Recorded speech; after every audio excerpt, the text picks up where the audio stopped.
Hi, my name is Anna, and I'm presenting Assignment 3, which is creating a positive learning environment which nurtures holistic well-being. I believe good teaching and learning occurs when there is a good relationship between the students and teachers. A good relationship develops trust between the two parties. The student is more likely to have a confidence in the teacher's ability to teach and lead, and through a healthy student and teacher relationship, the teacher is more likely to understand the student's needs and to cater for his or her teaching style accordingly. According to Hughes and Chen, a relationship plays a large role in student development, academic motivation, engagement, and forms the social context of a learning environment.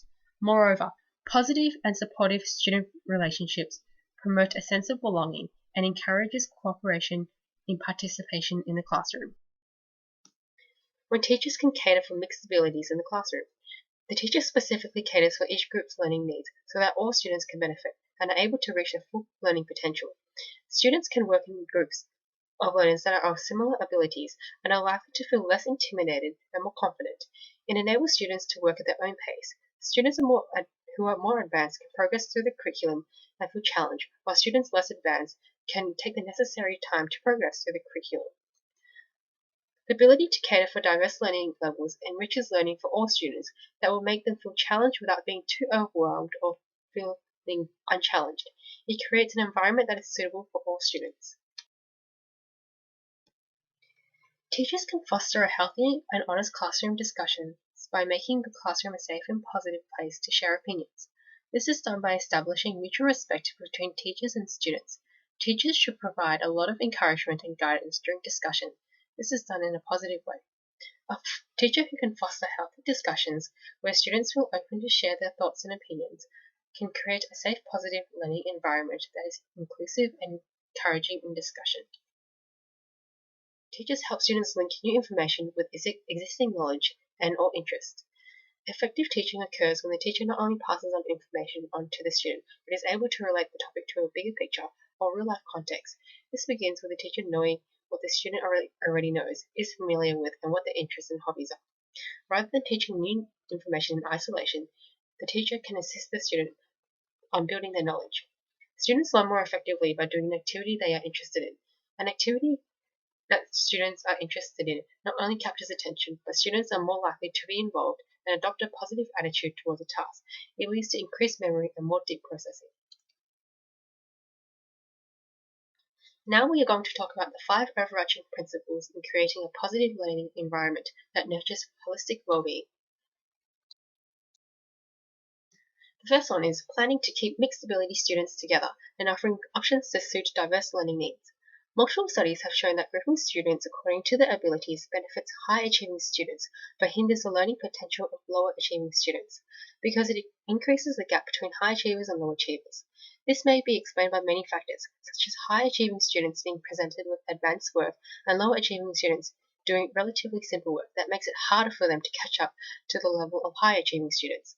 Moreover, students of low ability groups may develop low self-esteem. It may result in students labeling themselves as smart or not.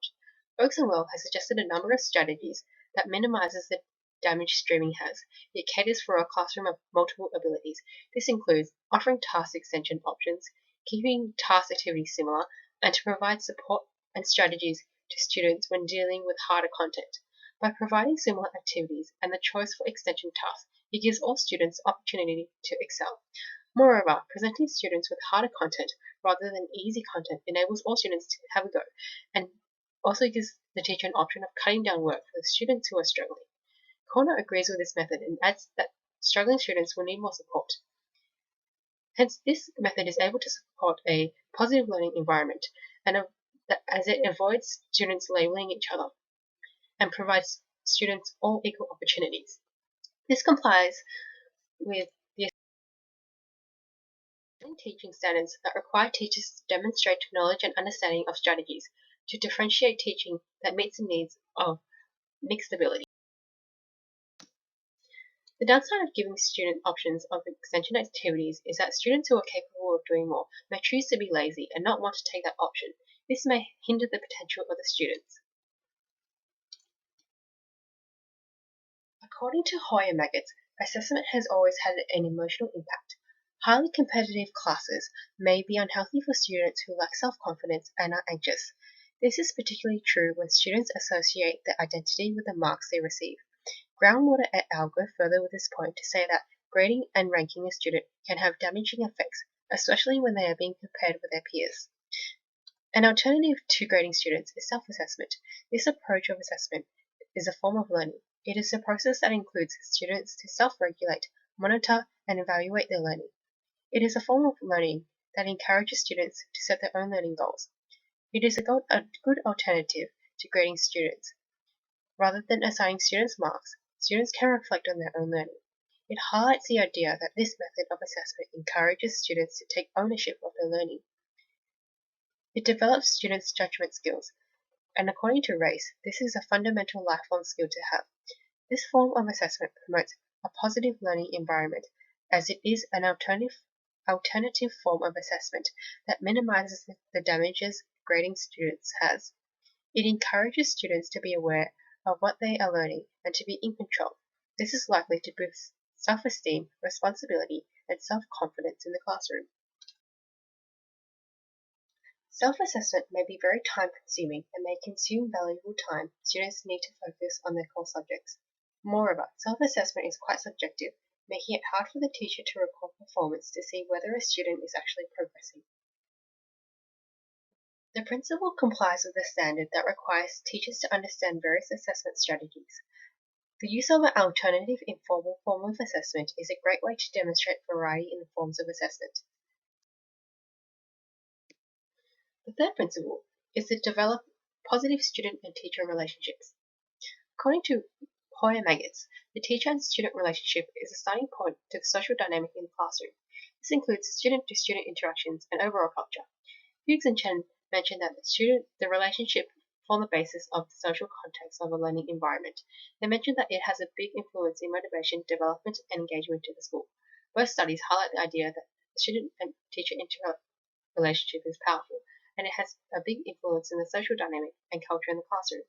Talmy mentions that in order to teach students to listen carefully and respect others, teachers need to model these positive behaviors first. According to Liberand, continual communication between students and teachers is likely to change behavior. Hence, teachers should often provide opportunities for students to be able to engage in interactions. The studies has shown that a healthy relationship has immeasurable benefits and improvements on student academic performance and behavior.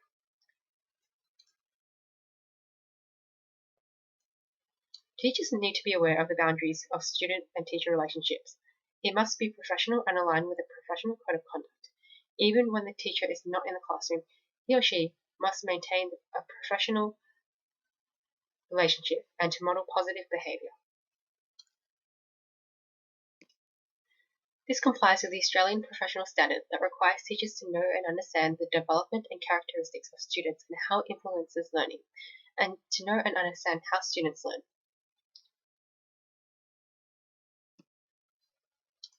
The fourth principle is recognizing and celebrating cultural differences. In order to recognize cultural differences in the classroom, it begins with the teacher knowing his or her students well. The principle complies with the professional standards, which is to know students and how they learn, where a teacher should show understanding of the student's cultural identity, its impact and language, particularly Aboriginal students. According to Hoyer-Magid, it begins with the teacher being aware of the individual characteristics of its students, cultural background, understanding of student abilities, and their anxieties. Knowing students well through their personal interactions will enable the teacher to be aware of the student as an individual and avoid stereotyping.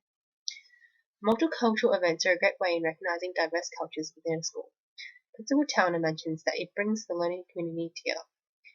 Recognizing and celebrating cultural differences contributes to creating a positive learning environment as it promotes a sense of belonging and encourages students to be proud of who they are. Implementing the principle in the classroom should be done with care and caution. The teacher should be careful not to interrogate or make students feel uncomfortable during interactions.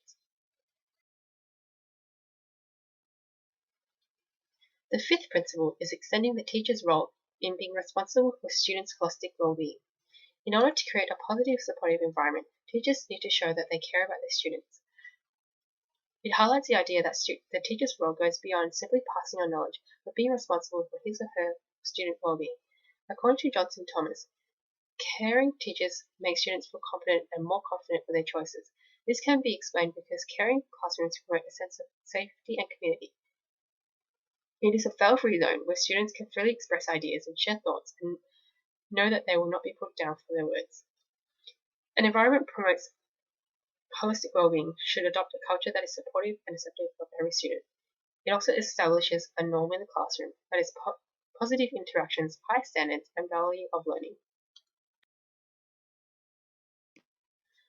When practically implemented, teachers may need to take time to educate and set rules in order to create a caring classroom culture. Teachers also need to be aware of the limitations of being responsible of student well-being and knowing when they need to refer students for further help, such as counselling. The principal complies with the fourth standard, which is to create and maintain supportive, safe learning environments. Fostering a caring and safe and risk-free environment leads to a healthy, inclusive student engagement in the classroom. A positive classroom, which nurtures holistic well-being, will have many different displays in the classroom that promote a sense of belonging and identity in the classroom. This may include student profiles that includes their interest in something unique about themselves. The classroom should be a place that celebrates students' work and achievement and individuality.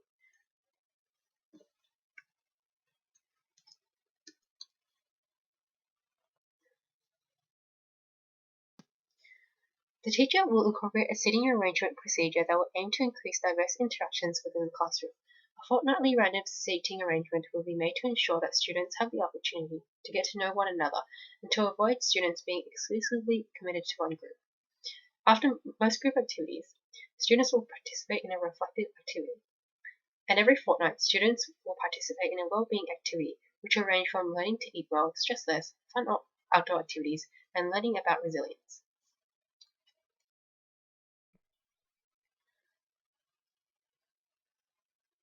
Although we are dealing with a mixed ability class, students will learn and move forward together as one class. Learning about cultural differences will be embedded in the curriculum, and students will learn to be aware of their own well-being and strategies to take care of themselves.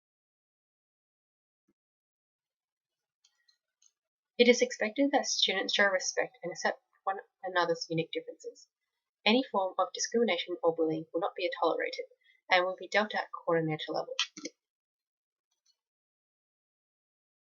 Thank you for listening to my speech.